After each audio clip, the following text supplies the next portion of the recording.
the show. Thanks, Matthew. Now, why did you decide to start up the magazine? 5 years ago, I was encouraged by a friend of mine that, there was an opening there to put out another magazine.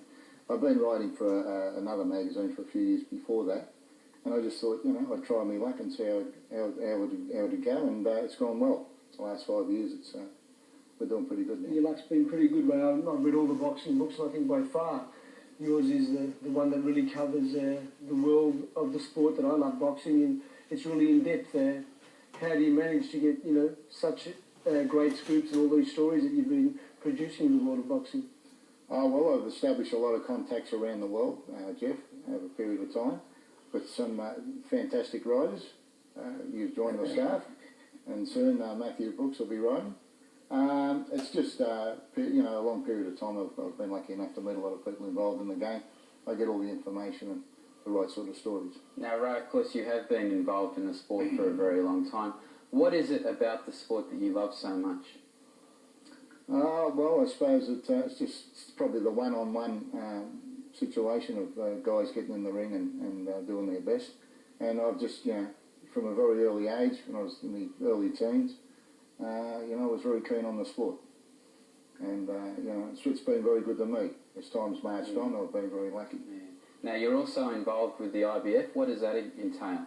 It was around 7 years ago. I've been officiating around New South Wales for about 4 years. Then I decided to get in contact with the International Boxing Federation. Is there any reason for the IBF in particular? Well, they were starting to become the most credible organisation. Jeff Fenech had held the IBF bantamweight title, and it had gained a lot of credibility. So I thought that was the best one to go with. So I got in contact with them. They told me to come over to New Orleans and attend one of their conventions. And it just went on from there. I've been going back there every year since then. And I've been lucky enough to be involved with a lot of IBF fights. Well, Ray, you were the judge, or one of the judges, at the last Costa Zoo fight. What did you think of the decision and the overall result of that fight? Well, the fight wasn't very old, as everyone had seen that Costa Zoo had his opponent down, Leonardo Mas, about 45 seconds of the first round. And you could see that he was really out of his class, Mas. Zoo was right on the mark. He was landing his punches, seemed to be at will. And the second knockdown came about a minute later. The third knockdown, that the referee actually had his back to me when he said he's supposed to have said break. Did you hear him say break? No, I didn't. No, I didn't. He was very indecisive, wasn't he? Yeah. So I didn't actually hear him say break. So I can't really tell you whether he said it or not. But yeah, it's very unfortunate the fight ended up a technical draw because, as anyone that's seen the fight can see, that Costa Zoo was much the superior boxer. And, really Leonardo Mas shouldn't have been in the ring with him. What did Cortez, did he say anything to you after the fight? He never spoke to me, but I was sitting where I was sitting. He came over and spoke to Mark Ratner. So he came over and said to Mark Ratner that Costa Zoo had landed an unintentional illegal blow after he said the command break. So with that, Mark Ratner said, well, look, let the doctor inspect him. If he can't continue, it'll be a technical draw. Mark Ratner is the commissioner. Yeah, he's the Nevada Boxing Commissioner. That's right. That's correct. And so the final decision rests with him. So have you got any more titles coming up that you're going to be judging? Nothing. No title fights that I know of at this stage. Mathew, they really don't give you a lot of notice, mate. It's normally a couple of weeks' notice and you're off. But it must be exciting to be able to, now that you're up there, to have the chance to travel around the world and to go to these great fights. I mean, for all you know, you might be ringside for the Tyson Holyfield fight. You don't know, do you? Well, I've got someone over there covering the fight for me. Yeah. Little mate there. What's been the best fight you've been to, like judging and been associated with? I've been to so many, Jeff. You mean just been there and seen? Seen some great fights. Actually, the last one that really stands out is the Tyson Holyfield fight. I think that was a tremendous fight. And some of the battles that Jeff put up in the 80s, I was there and been lucky enough to be involved with. I officiated on the night that he title from Collegius, and also his fight with Packaroon.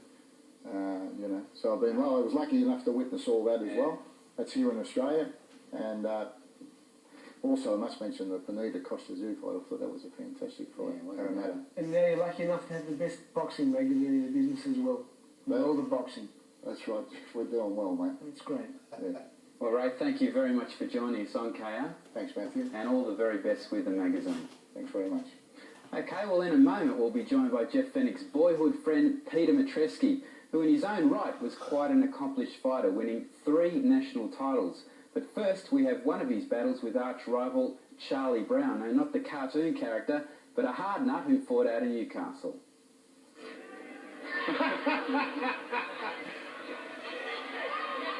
Mitrevski's coming out of his shell a little bit now, Peter. This is how we expected it to be, and Mitrevski in round 4, stepping up the pace, but there's Charlie Brown, loves it in close. Watch the head fly here. Charlie Brown keep this pace up. They certainly can't. Neutral corner now. Once again, Mitrevski, the aggressor, as Charlie Brown covers up, and he does do a good job in that, but more sneaking through in rounds 4, 5, and now 6 than before. There's about 4 good right hands that Mitrevski's laid on Brown, right on the face. Yeah, a couple of those lefts they were on, just hitting the gloves, which are there exactly for that guarding task from Charlie Brown. And he's swinging around. That left hook hurt Mitrevski. Drops the guard, Charlie Brown, as he chases Peter Mitrevski. Some bombs. Oh, another right. Yeah, good right from Charlie Brown. He's hanging on with his left and hitting with a right. And he's using his head plenty too. Yeah, another right. And another right. Mitrevski's in a ton of trouble. More trouble than I've seen him in the 3 fights so far. Yeah, Charlie Brown going after Peter Mitrevski now in round 6. Charlie Brown giving it his all, but has he taken a lot out of himself? Certainly. Drop the guard, going after Mitrevski. Oh, in with the head, in with the head. That really is worth a deduction of a point, because he just dives in head first. He will use what he has as a step before Charlie Brown, and in close with Mitrevski. That's a danger area with that head flying around, and another one from Charlie Brown. So, more Liverpool kisses, and he's screaming now, Charlie Brown. He's got a cut over his left eye again. Down the side of the left eye. Yes, it is, and Charlie Brown... He could do that with his own body, you know, Peter. Yeah, he certainly could, and I would another one. Oh, another headbutt. This is he's going to get the qualified to kick that up. Dangerous round, this one. And another headbutt there. It's and I wouldn't be surprised if... Too much. Yes, and he's won. He's disqualified him. He's disqualified Charlie Brown.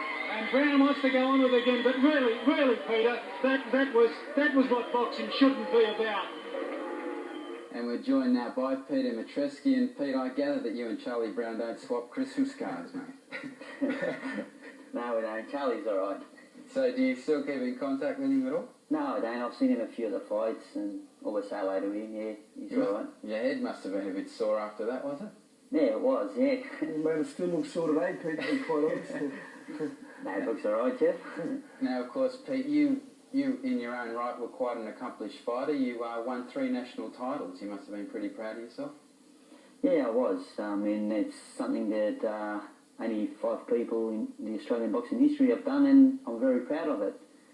And, of course, one of the men that you did fight went on to win the world title, and it was at one stage you were going to fight him for the world title. Yeah, well, they fought a draw. Peter and Manny Milcher fought a draw at the Enmore Theatre.